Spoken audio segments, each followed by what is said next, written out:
যখন দুনিয়ার সবাই আল্লাহকে ভুলে গিয়েছিল, তখন একমাত্র একজন মানুষ ছিল যে একা দাঁড়িয়ে গিয়েছিল পুরো জাতির বিরুদ্ধে। আর সেই মানুষটির হাতে তৈরি হয়েছিল এক বিশাল জাহাজ, যা ইতিহাসের সবচেয়ে বড় বিপর্যয় থেকে রক্ষা করেছিল মানবতাকে। অনেক অনেক বছর আগের কথা। পৃথিবী তখন পাপ, শিরক আর গাফেলতিতে ডুবেছিল। মানুষ ভুলে গিয়েছিল আল্লাহকে।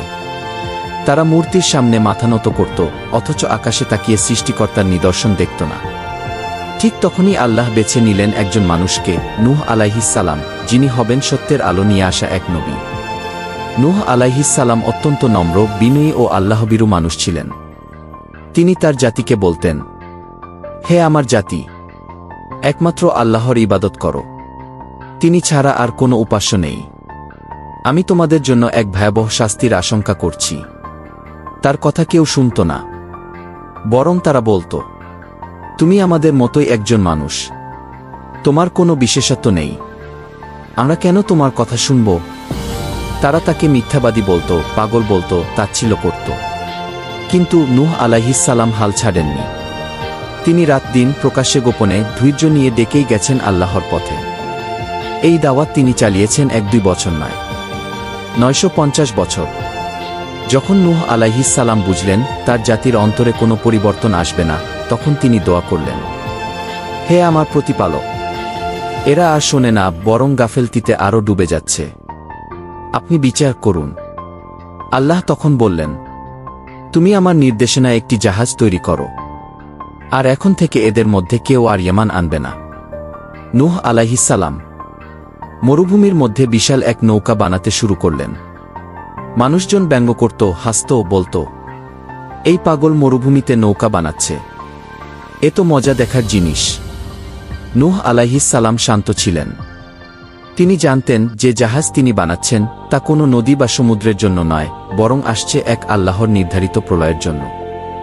জাহাজ যখন সম্পূর্ণ হল, আল্লাহ নির্দেশ দিলেন, প্রত্যেক জীবের এক জোড়া করে এতে তুলে নাও, আর যেসব ঈমানদার আছে তাদেরকেও নিয়ে নাও। চারপাশে তখনও সূর্য ছিল, আকাশ ছিল নীল।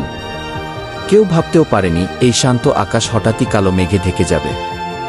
আচমকা আকাশ ভেঙে পড়তে লাগল পানি, মাটির নিচ থেকেও ফেটে উঠল জলধারা। এক বিশাল প্লাবনে পৃথিবী ডুবে যেতে শুরু করল। মহাপ্লাবনের সময় যারা নূহ আলাইহিস সালাম এর দাওয়াতে সাড়া দেয়নি এবং ঈমান আনে নাই, তারা কেউই বেঁচে যায়নি। আল্লাহ তাআলা তাদের সবাইকে ধ্বংস করে দেন। আল্লাহ বলেন, অতঃপর আমি তাকে, নূহ আলাইহিস সালাম ও তার সাথে যারা ছিল তাদেরকে উদ্ধার করলাম একটি পূর্ণ জাহাজে। আর যারা আমার আয়াত অস্বীকার করেছিল তাদেরকে আমি ডুবিয়ে ধ্বংস করলাম। সূরা আরাফ, আয়াত ৬৪। আল্লাহ আরও বলেন, অতঃপর আমি আকাশের দরজা খুলে দিলাম প্রবল বর্ষণের জন্য এবং আমরা ভূপৃষ্ঠ ফাটিয়ে দিলাম পানির ঝর্ণা দিয়ে। অতঃপর পানি এক নির্ধারিত কাজে মিলিত হল। যারা মূর্তি পূজা করত, অহংকারী ছিল, আল্লাহর রাসূলের প্রতি বিদ্বেষ পোষণ করত, তাদের সবাই পানিতে ডুবে ধ্বংস হয়ে যায়। নূহ আলাইহিস সালামের একটি ছেলে ছিল, বিভিন্ন বর্ণনা অনুযায়ী নাম ছিল কানান বা ইয়াম। সে ঈমান আনেনি এবং জাহাজেও উঠেনি। প্লাবনের সময় তিনি বলেছিলেন, আমি পাহাড়ে আশ্রয় নেব, পাহাড় আমাকে এই পানির হাত থেকে বাঁচিয়ে দেবে।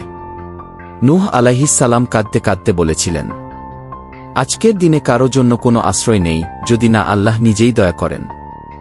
সূরা হুদ, আয়াত ৪৩। ঠিক তখনই এক বিশাল ঢেউ এসে তার সন্তানকে ভাসিয়ে নিয়ে যায়। নূহ আলাইহিস সালাম চোখের সামনে নিজের সন্তানকে হারালেন। কিন্তু তিনি জানতেন আল্লাহর বিচার সঠিক ও ন্যায়পরায়ণ। শুধুমাত্র নিচের এই ৩ শ্রেণীর মানুষরাই রক্ষা পেয়েছিল, যারা নূহ আলাইহিস সালামের দাওয়াতে সাড়া দিয়েছিলেন, যারা ঈমান এনেছিলেন, আর যারা জাহাজে উঠে পড়েছিলেন। এদের সংখ্যা ছিল খুবই কম, তাফসীর মতে প্রায় ৮০ জনের মতো। এ থেকেই বোঝা যায় সংখ্যায় কম হলেও যারা সত্যের পথে থাকে তারাই আসল বিজয়ী।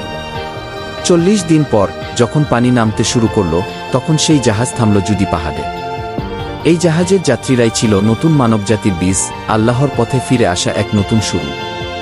নূহ আলাইহিস সালামের কাহিনী আমাদের শেখায়, সত্যের পথে কেউ পাশে না থাকলেও যদি আল্লাহর সাথে থাকেন, আপনি একাই একটি জাতি।